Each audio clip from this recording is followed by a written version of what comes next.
ស្ដីពីពេលនេះ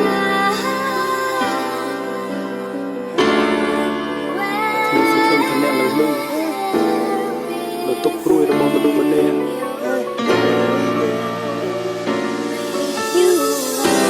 នៅទឹកភ្នែកដែលគ្មានតម្លៃរបស់គេខ្ញុំសុំលើកទៅមុខគេចង់ខ្ញុំឃើញស្រមោលឡាយ